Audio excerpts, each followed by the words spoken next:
you've gotta know that nothing lasts forever.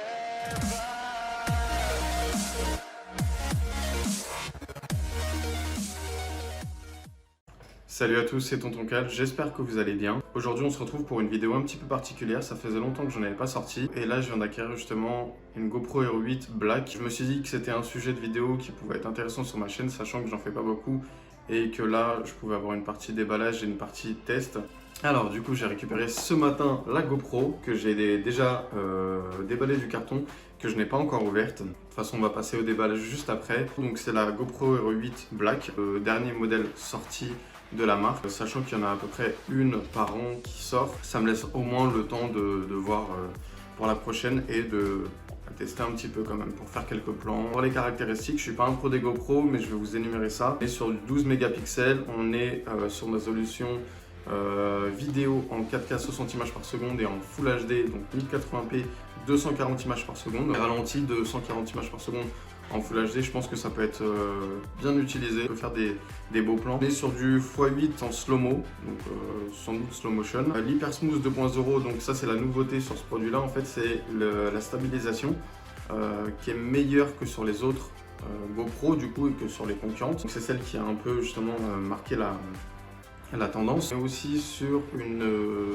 un gain de qualité en termes de micro. De fourni à l'intérieur de la boîte, on est du coup sur la GoPro, forcément, on est sur une batterie, on est sur des petits accessoires pour la GoPro, le câble USB. Nouvelle aussi, nouveauté, je ne sais pas si c'est la nouveauté sur la 8 ou sur les autres générations, mais avec la GoPro Apps, on peut filmer du coup et voir ce qu'on filme avec le téléphone. Donc voilà, on va passer tout de suite au déballage, à tout de suite. Alors du coup nous revoilà par la partie déballage. Je vous fais un petit tour du propriétaire avant de l'ouvrir. Comme ça vous pouvez un petit peu voir les caractéristiques. Donc celles que je ne vous ai pas énumérées mais qui peuvent être importantes pour vous. Et ce que contient dans la boîte. Alors pour l'ouverture, rien de plus simple. En bas vous avez un petit scratch. Hop là. Vous enlevez ça. C'est ouvert. Hop. Comme ça on va voir un petit peu ce qu'il y a dedans.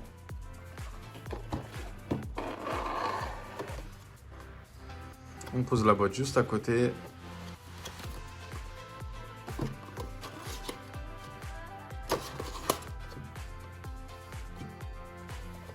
Et du coup, on se retrouve avec la GoPro, ça sent le neuf. Un calodeur.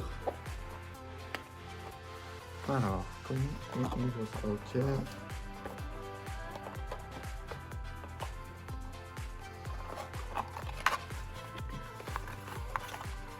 Donc les ustensiles, j'y connais rien en GoPro donc je sais pas trop à quoi ça sert. Je vais sûrement le découvrir au fil du temps. Sans doute un point d'accroche avec un adhésif pour pouvoir coller du coup la GoPro, alors le support du coup sur la matière et la GoPro à partir d'ici. Le câble de rechargement,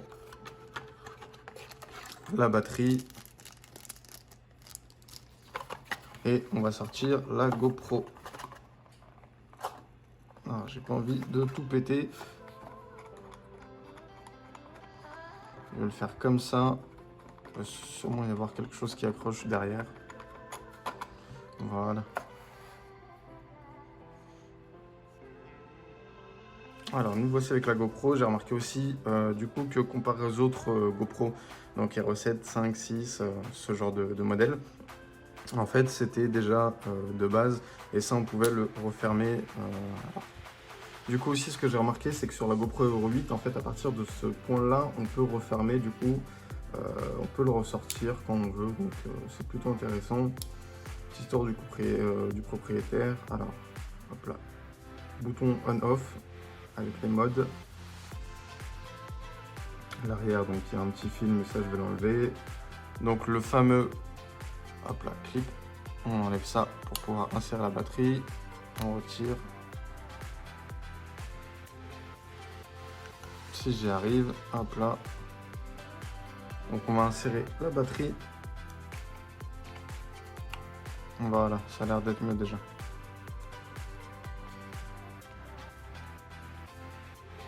Et voilà, donc on va enlever ce petit film.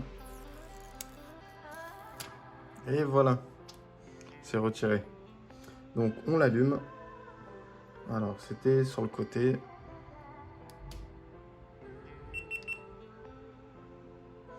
Et voilà. Alors, qu'est-ce que ça va nous dire? Ah, du coup, à mon avis, il faut qu'on paramètre. Hop là. Français. Info juridique 1, très bien, accepté. Capture, emplacement et non, pas besoin de GPS.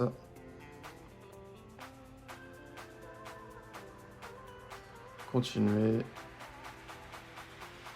Passer la config. Ok, très bien. Alors, la date du jour, on est actuellement le 21.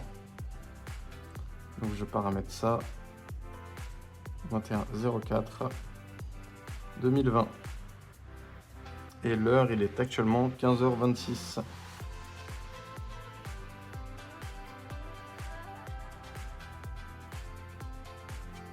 Hop là, comme ceci. 24 heures, très bien. Et voilà, donc on est déjà de base sur le mode 1080p 60 images par seconde. On peut sans doute le régler, je sais pas, en cliquant dessus, paramètres régler, vos paramètres. Ok, alors il faut sans doute aller dans les paramètres. Pas de carte SD.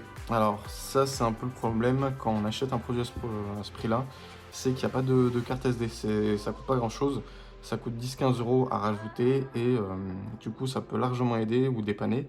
Et là il n'y en a pas. Donc là de base on est sur le modèle 1080p 60 images par seconde. On va aller sur le mode, on va essayer. C'est de ce côté-là. Hop là, alors photo. Non.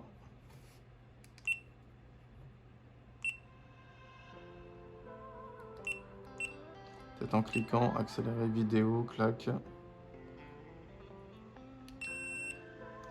Et oui, ça me demande d'insérer une carte SD. Alors.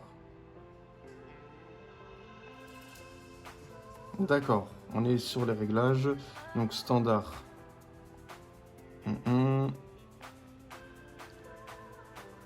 Je sais pas si on peut. Alors 4K. Pour lire ça, IPS sur votre téléphone, non, c'est pas ça, ok. 60 images par seconde, très bien, c'est parfait, c'est ce que je voulais. Alors, faible luminosité, non. Je vais aller sur un éclairage plutôt normal. Objectif large, hyper smooth, oui. Clip, non. Protune, débit faible. Alors là, c'est vrai que c'est des choses donc, où je m'y connais pas vraiment. Donc, je vais vraiment apprendre à connaître sur l'utilisation. Alors, en tout cas, j'espère que cette vidéo vous aura plu. Je vais essayer de vous rajouter des petits clips vidéo à la fin de la vidéo ou même sur une prochaine vidéo. Portez-vous bien, à la prochaine, ciao!